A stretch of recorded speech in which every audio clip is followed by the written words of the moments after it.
Hello there, everyone. The Andrada here, and welcome back to episode 19 of our Project Architect 2 Let's Play series, where today we are not exploring tricky trials, but we are exploring RFTools Dimensions and building a dimension full of trials chambers. Let's get into it. Me and my mates are in a band called Duvet. We're a cover band. Welcome back, my friends, to another wonderful episode here in the world of the Andrada, where today, well, we've got stuff and things, as always is the case, for us to get working on and get done. So last episodes, we had headed, man, I feel like an episode of The Office here. We head into the end and did some exploring around, got our first wither kill and everything like that going on. We ended the last episode with a problem, though. I had some ridiculously major lag that was going on, and I made a clipboard so I could talk about things because, you know, these are the things I worked on, so I can go ahead and discuss. Clipboards from Create, by the way. Super cheap to make. Anyway, some of you guys had given me feedback on some ways that we could solve the problems that we were having with our mob farm, and I decided to try those out. So I took them into account. Why that fan is not turning off, I'm not entirely sure. It's just that one fan not turning off. Anyway, I condensed down our, you know why? Because the redstone block is underneath there. I condensed or shrunk down the dreadful dirt that we had to only be this 3-block patch. What was happening was I had this entire space covered, and the slimes and spiders were spawning in the walls and then getting pushed out. But it was creating ridiculous amounts of lag, apparently, by that happening. So, and that's what was causing all of the problems for our world. But with that, having those 3, I can go ahead and I can have this guy pulse as fast as it can, and it's able to keep up. Like mobs are spawning ridiculously fast in here. That's the only thing I really changed. And yeah, like they spawn in, they get killed, they spawn in, they get killed, and it's pretty darn quick. It's fast enough that we're keeping up with wither skeleton skulls, and we're doing pretty good here overall. So we've been collecting a bunch of these dimlets that we've been wanting for our adventures into RFTools. However, looking into RFTools, we need a couple things. So we're going to need the matter transmitter knowledge holder. This guy is going to be what allows us to store knowledge items, those tomes of knowledge, I guess. But we got to place those next to a dimlet workbench. And then with that in the dimension tab, we should be good to go to get everything that we need to start looking at some different dimensions. So that's my goal that I would like to work on today. Before we do that, though, we do have some tasks that we need to go. So I fixed our mob farm. Good. No more lag, which is great. I fixed our wither skeleton farm. If we pop over here, I added the barrel to this, and then we have everything coming into an ender chest here and then getting dumped into our system. So this thing is working pretty well. What else did I have to talk about? RFTools crafter for lava buckets. If we pop over to our MDF here, I can pop downstairs and we can see over here, I set up an RFTools crafter with a vulcanite amulet, which is super cheap to make, just some dark matter. But with lava buckets and a vulcanite amulet, we can go ahead and request lava. You take a vulcanite amulet, a bucket, and some redstone, craft it up. The vulcanite amulet does not get used, but you end up with lava buckets. And I have a bunch of lava buckets because this process was struggling to get it going for some reason. I don't understand what was happening there, but I got it going, and now we have lava buckets on craft. However, the opposite of that would be water buckets, which we can't do from here. We have to utilize a fluid encapsulator. So I set that on up in our machine room, and we have a fluid encapsulator here, which just takes fluids, and then you give it a bucket of water, and bada bing, bada boom, you get a water bucket going, and I have speed upgrades put on into there. Cool. What else did I do in between episodes here? I prepped stuff for gem armor. So I figure if we're going to start heading into some of these dimensions, we're going to start doing some exploring. I know eventually we need to head on into the deep dark here, fight the warden, or the deeper, darker, deep dark. Or as far as I know, that it's a little bit more challenging when you're in here. Mobs are like significantly stronger. The warden is in there and he's ridiculously strong. So I figure, you know what, we might as well get some gem armor going. The gem armor from ProjectE is basically going to make us invincible. Plus it comes with a bunch of different perks that come along with it. And it's really not terribly too expensive. In order to make this, we need Kleinstar Omegas. So I did go ahead and get that going through here. We have all of the different Kleinstars up to Omega. Now, Omega can be used to craft other ones. I believe we can go higher than Omega. Yeah, we can go to the Magnum and then continue to go up high. But for now, the Omega is what we need. So I have those. I also gave myself one for flight purposes and everything. So we need Kleinstar Omegas for each one, and then each one of these just required some different stuff from ProjectE, like an Evertide amulet, which acts as an infinite water bucket. So I added one of those. I also have another Vulcanite amulet to act as a lava bucket as needed. We need things like body stones. We need rings, different types of rings. We need even more rings and everything. So I went ahead in between episodes and prepped up all of that stuff for us. Also got ourselves a life stone here, which heals us and feeds us. So I guess we really don't need the infinite stake terribly too much anymore. But anyway, we should be able to craft all of these things. I just have to do this and then put my helmet over here. And now I have a gem helmet crafted up. And then the gem chest plate is the same thing. I just need to bring this over here. Gem chest plate. Gem leggings. Now, the gem leggings requires a Ring of Arcana, and the Ring of Arcana requires a Swift Wolf's Rending Gale, Harvest Goddess Band, Ignition Ring, and a Zero Ring, all of which I have pre-crafted for us. So we can go ahead and grab the leggings now. And the last piece of kit is the gem boots. And with that... Sorry, what am I missing? I'm missing a Kleinstar? My bad. But with this, it makes us pretty much, pretty darn invincible.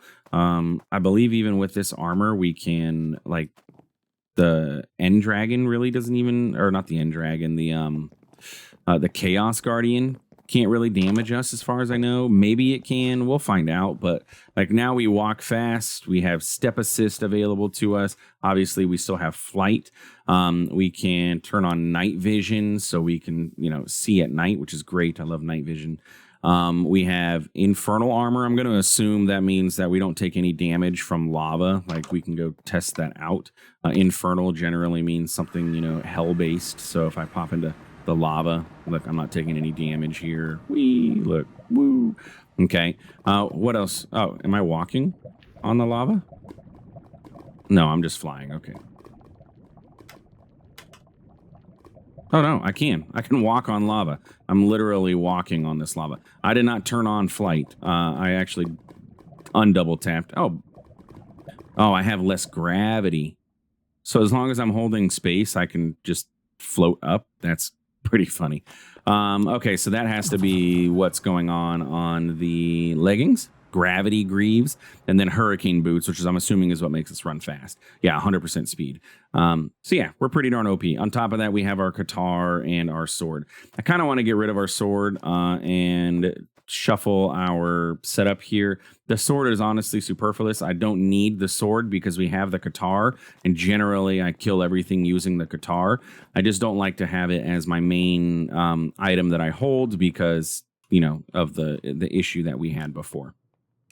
But there we go. We got gem armor. I went ahead and set up the heart amulet as a curio. The heart amulet we've had for a while, but inside of the heart amulet, you can go ahead and place heart canisters. And those are crafted. This is bobbly hearts, like so. So a heart canister is made with a miniature red heart, relic apple, and canister, and witherbone, all of things that we have. Miniature red hearts are crafted by, we're just getting these from our system. We don't need to worry about how do we craft those.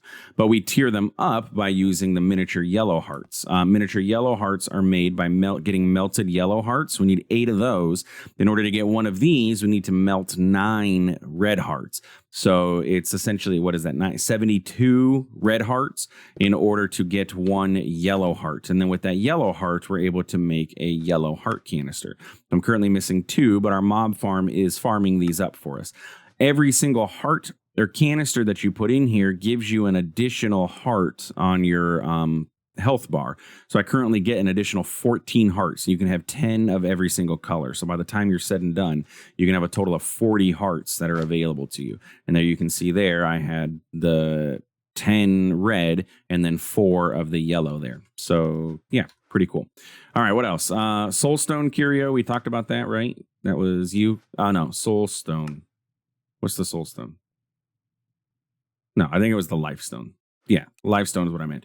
And I upgraded our thermal machines. With thermal, I taught the system how to make up to stellarite. We can't craft stellarite right now. I'm missing clay. We need nether stars, and I don't want to use our 1 nether star that we have. And apparently I need clay in here too. So I'm up to melodium tier, I believe it is, in all of those systems. So yay, bada bing, bada boom. We're pretty cool. Let's grab some clay, I guess. I need some clay in the system. Okay. And then, oh, did it not use that Klein star? It looks like it didn't use the Klein star for the gem boots. I don't understand what happened there. Anyway, so with that being said, now we can start diving into the meat and potatoes of today's episode, which is working on getting ourselves into the different dimensions that are available to us through RFTools. We're currently working towards getting ourselves... we're still working towards the evoker, but I'm taking a break from having to deal with this guy and the ominous bottles and trial keys and everything like that. We will come back to that. I'm going to keep popping into our trial chambers.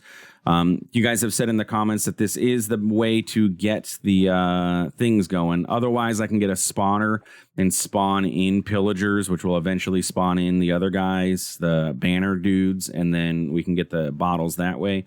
But I'll keep popping over to our thing every so once in a while. Yeah, cool.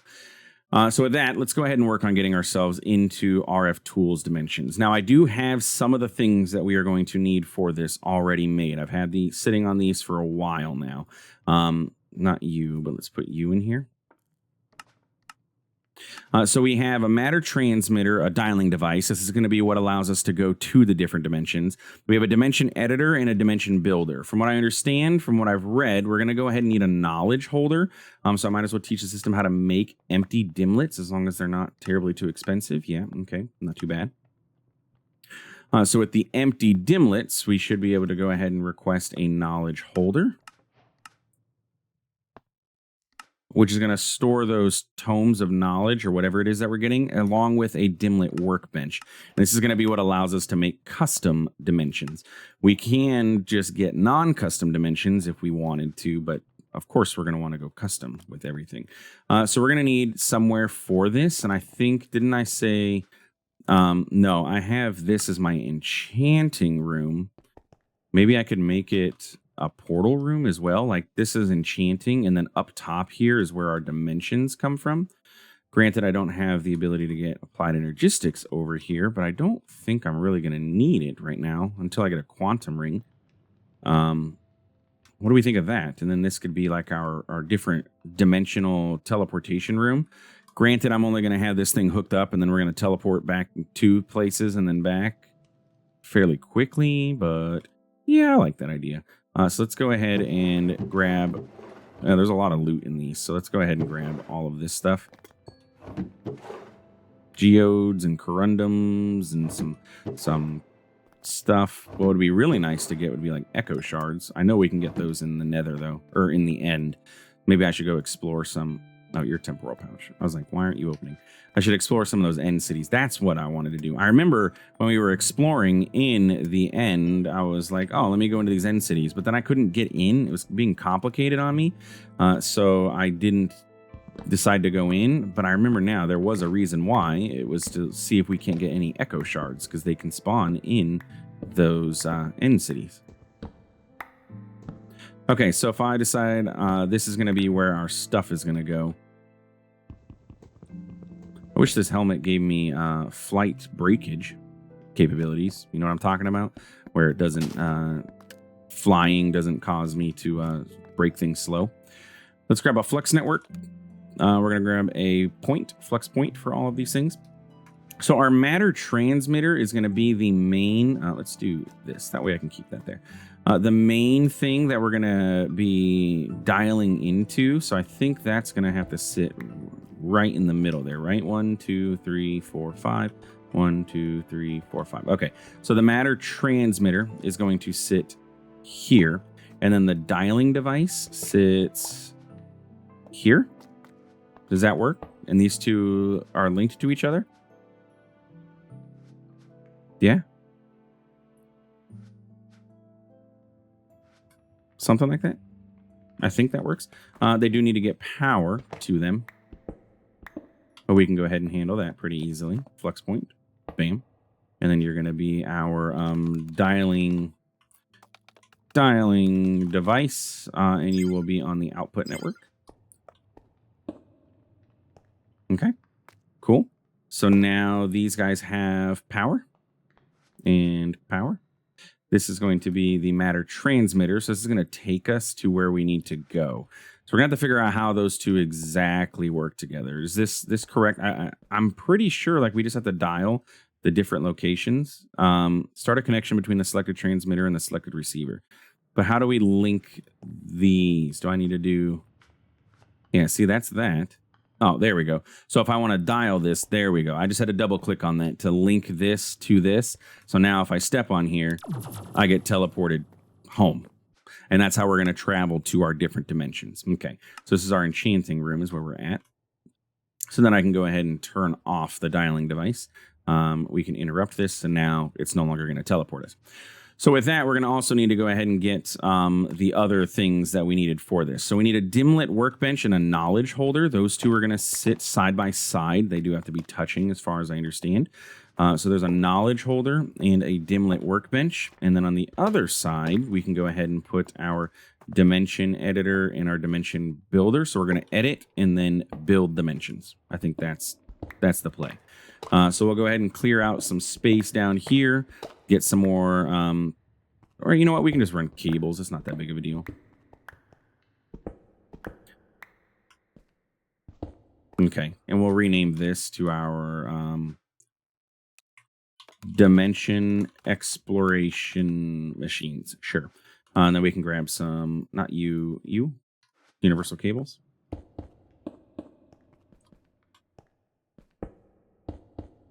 There. And it'll link up to everything that needs linked up. Do you even need power? No. Do you need power? No, it doesn't look like you do, actually. Okay, so scratch that, reverse it.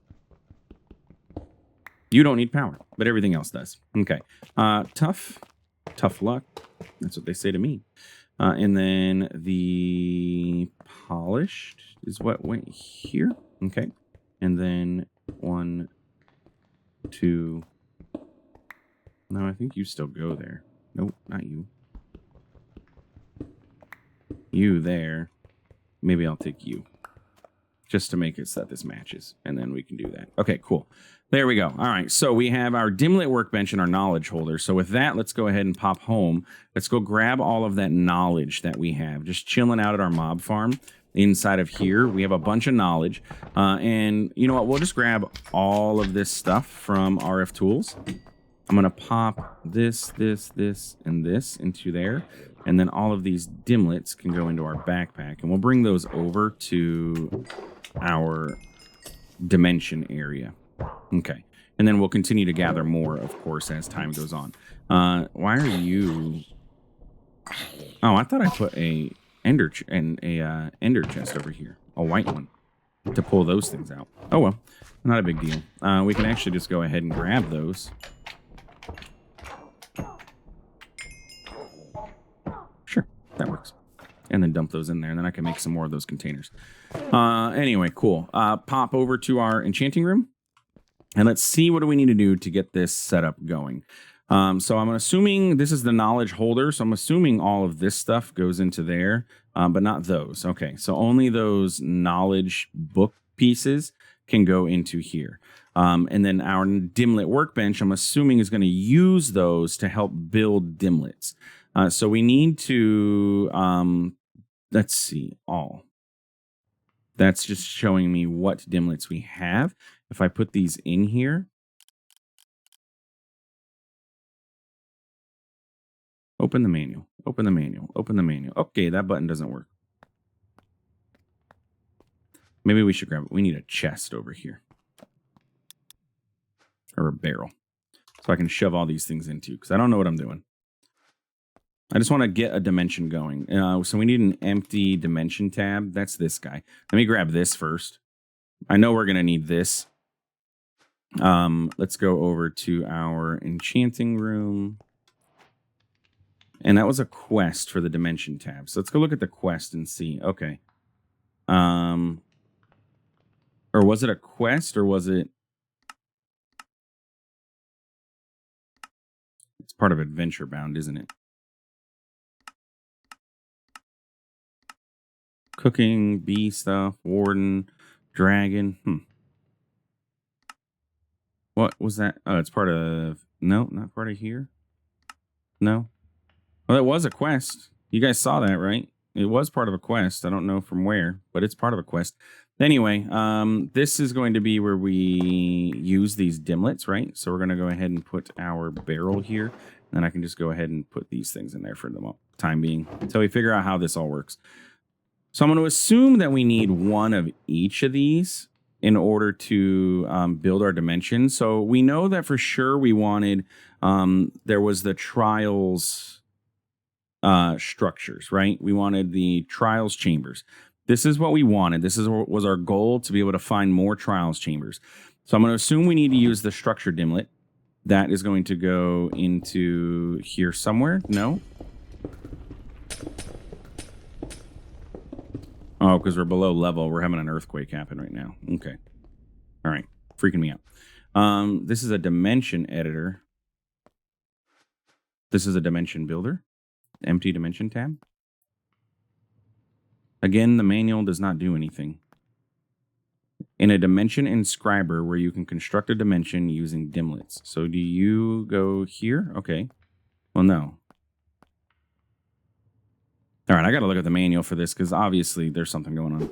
Okay, I think I got it. I actually looked up McJitty's tutorial on YouTube, which worked great. Quick watched through that really quick and figured out how to actually do this. So we did need an inscriber. The problem that I have was I was looking for dimension inscriber because that's what the tooltip here says. In a dimension inscriber, but the machine is called an inscriber, which is what threw me off the whole time. That's why I thought I needed editor and builder. But no, dimension inscriber is the thing that we are going to want to need for this. So we put our dimension tab in there, and then we can go ahead and we can just let this be on its own. We could just have this empty dimension tab be what is the dimension that we have, and it will randomize all of the attributes. We could end up with a completely random dimension. But if we put in the structured dimlets inside of here, we can control some of the attributes that the dimension has. For example, it will spawn trials chambers as a structure. It will spawn, it will all be a plains biome, and I can set the sky to be a nebula sky. So we can go ahead and name this, so trials dimension, and then if we go ahead and hit, only lowercase, no special characters. Okay, trials, sure. We can hit store, and now we have a realized dimension tab.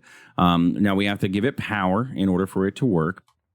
But we can see, if you press shift, nothing happens. But it is realized now. So now what we can do is go ahead and put it into the dimension builder. And then what that's going to do is build the dimension. It's going to absorb power. And if we were to break this block, there's a little thing showing that the dimension is being built. But it's taking power in order to do so. I believe, yep, there's the progress. It costs 1,000 RF per tick. And then it costs 10,000 RF per tick for this dimension in general to run, which is pretty expensive dimension, honestly. But it's got to be that trials that does that, because if we look at our other structures, they don't show nearly as much. Like you can see the cost is 5 RF per tick, I guess. I don't know. I don't know what the C and M stand for. That's 150, something like that. But this one is, 1,025 RF per tick, and then a maintenance cost of 10,000. We can go ahead and speed this up, though. Let's not do that.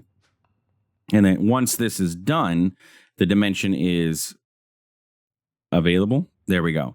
So now if I come over here to my dialing device, we should be able to dial to the trials dimension. And as long as this maintains power, we will be okay in the dimension. We can see there its current power, and it's costing us 10,000 RF per tick. One thing that we're going to definitely want to do is chunk load this area to make sure that power remains on for us. So that way we don't lose power. And then we may want to get ourselves, before we head into here, a matter receiver. That way we can teleport back and forth, that way when we want to come back to the trials, we can easily do so. Though I believe it might place a matter receiver for us. We'll see what happens there. And then I have my, wrong room. I have my, what's it called? My, transmutation tablet here, which will allow us to get back in. So anyway, it is time for us to pop into our dimension and see what happens. What does this dimension look like? Okay, and this is what we spawned into. As I said, we do get a matter receiver placed down here, though it does not have power coming into it. So we do need to, we got a giant old hole, giant cave there. We do need to get power to this if we want to be able to come back. So we're going to want to grab ourselves a point and then place this here. And this is our trials receiver. Good. So then now, except for the fact that I need to set a network for you on the output network. There we go. So now we can come back to this. I don't need to teach it to our porter because we can always just go through our dialing device. But now we have access to this. We get a door that we can go out of. Excuse me. And then we can fall down into the world, I guess. Which is just a giant cave. But if we head up outside, we should see, hopefully, those structures that we said. Now, I believe, is there a way to... the dimension monitor would tell us the attributes of our dimension. I did say plains. This does not look plainy to me. This is stony peaks, that's for sure. But what are those?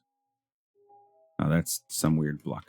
Okay, so I'm not seeing trials chambers, but if I were to grab my structure compass, or my explorer's compass, which I conveniently don't have on me, we might be able to find trials chambers in here, I guess. Maybe that would be prudent. This dimension does not look like what I was expecting. Let's see what's the dimension monitor? This allows me to monitor the current power in a dimension. Sure. Let's see what this does. And then let's grab ourselves our explorer's compass and see if trials chambers did spawn into that dimension. So we need to head back to our enchanting room. And then, excuse me. So we have our dimension. It's supposed to be trials. You can delete a dimension in the dimension editor using a TNT.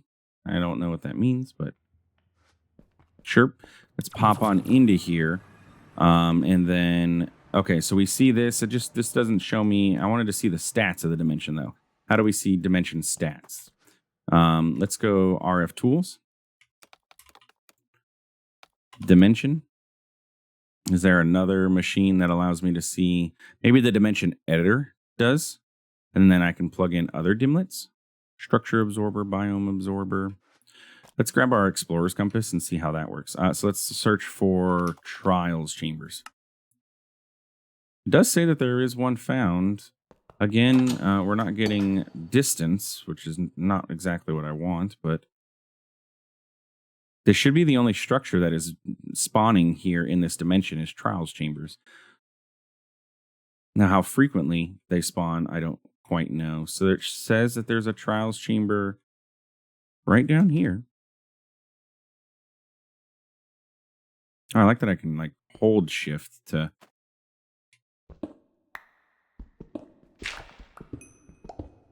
Where is it at? I don't necessarily care for the stony pillar area. Yeah, it says it's over here.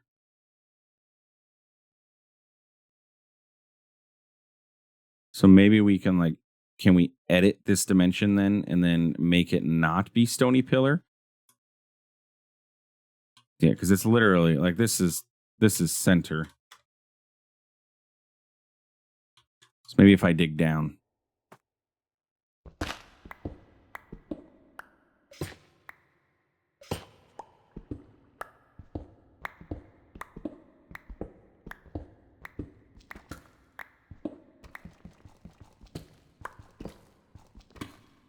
There we go.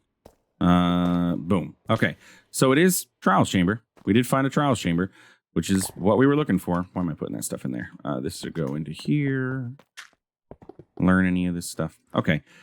So it did work in that regard. We got the trials chamber that we were looking for. And we can go ahead and run around and do the thing in here and then hopefully get an ominous bottle. So that's good. I don't care for the stony pillars, but also trials chambers spawn underground, right? They don't spawn above ground. So I guess the only other option would be to like do those like spheres in order to get it. But yeah, like I can't complain about this. We got trials chambers spawning in our stony pillar dimension. We just have to find the trials chambers themselves. But that is RFTools Dimensions, and it's currently using, there's our power. We're doing good because we're able to maintain the power and everything. So yeah, that is our dimensions. And then we can go ahead and get random dimensions. If I were to continue, I can make another empty dimension tab if I fought another wither. And then we can get more dimensions that are random, and eventually that's going to be where our best source of resources are from. Because if I can find a dimension, let's say where all of the blocks in the dimension are diamond, how much EMC is that going to be? That's a ridiculous amount of EMC that we can get. So anyway, if you enjoyed today's episode, please feel free to like, comment, subscribe. Tips and tricks and suggestions for our RF tools, feel free to let me know in the comments. But thanks for stopping by. Thanks for watching. We'll see you in the next one. Have a good one.